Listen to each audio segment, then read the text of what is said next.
राम जन्मभूमि संघर्ष के पन्ने इतिहास में भरे पड़े हैं, लेकिन सोचिए कि उन अध्यायों को कभी उन बलिदानों को पढ़ने दिया नहीं गया, उन पत्तों को फाड़ दिया गया, उन पत्तों को सामने नहीं आने दिया गया। ऐसे कई बलिदान हैं जिनको याद तक नहीं किया गया। आपको याद है? जरा इसको भी गौर कीजिएगा कि खुद गुरु गोविंद सिंह की सेना के शौर्य ने राम जन्मभूमि की मुगलों से रक्षा की थी।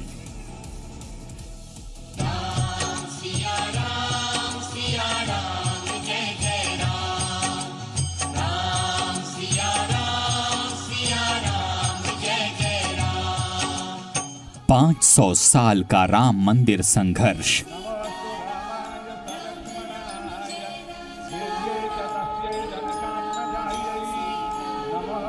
सत्य संघर्ष में एक रूप भारत।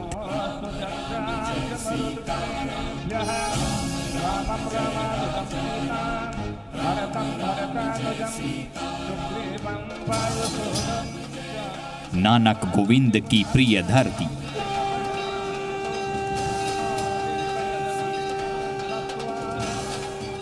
बाबर की बर्बरता बनाम हिंद की एकजुटता।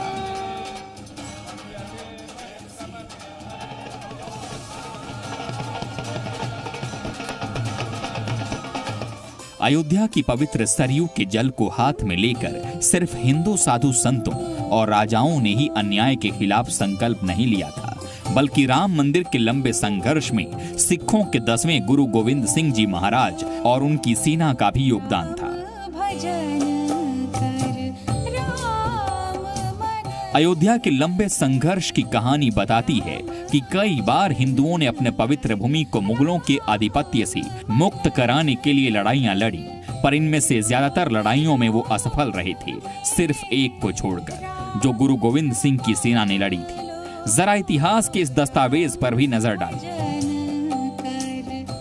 बाबर 1528 से 1530 ईस्वी, हुमायूं 1530 से 1556 ईस्वी, अकबर 1556 से 1606 ईस्वी, औरंगजेब 1658 से 1707 ईस्वी। 500 सालों के अयोध्या संघर्ष की कथा कई कई खंडों में मिलती है। ऐसा ही एक खंड है अयोध्या में निहंग सिखों और मुगलों के बीच खूनी जंग का। ये जंग 17वीं शताब्दी में लड़ी गई थी, अयोध्या पर फिर से कब्जे के लिए। इसमें चिमटाधारी साधुओं और गुरु गोविंद सिंह की सिख सेना ने मिलकर मुगलों से राम जन्मभूमि की रक्षा की थी। राम जन्मभूमि के लिए लड़े गए सिखों की युद्ध की कहानी सांप्रदायिक सौहार्द की सबसे बड़ी कहानी है। तत्कालीन जो सिख संप्रदाय के सबसे महत्वपूर्ण हस्ती और व्यक्तित्व हैं, गुरु गोविंद सिंह से मदद मांगी और कहते हैं गुरु गोविंद सिंह जी जो है अपने सिख सेना के साथ उन्होंने अयोध्या में मुगलों की सेना, खास करके औरंगजेब के टाइम में इस सेना का प्रतिरोध किया और उस स्थान पे संतों का अधिकार उस चबूतरे पे बना रहा। साल 1672 में गुरु गोविंद सिंह भगवान राम की धरती अयोध्या पहुंचे थे। तब उनकी उम्र महज 6 साल की थी। गुरु गोविंद सिंह का अयोध्या से खास लगाव था, ठीक वैसे ही जैसे कि गुरु नानक देव जी का अयोध्या से जुड़ाव था।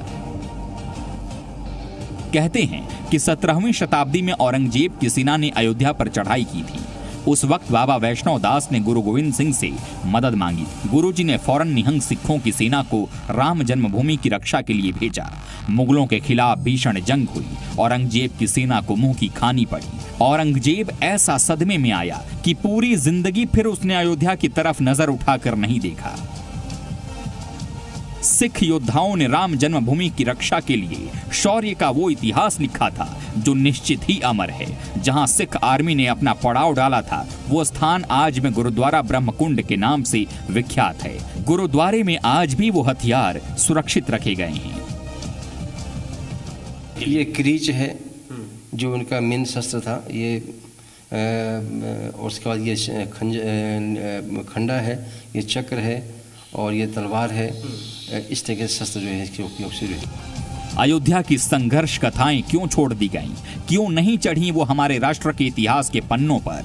इसका जवाब कौन देगा? सच ये है, अपनी मातृभूमि के लिए, अपने आराध्य के लिए, अपने धर्म के लिए मर मिटने वालों का इतिहास।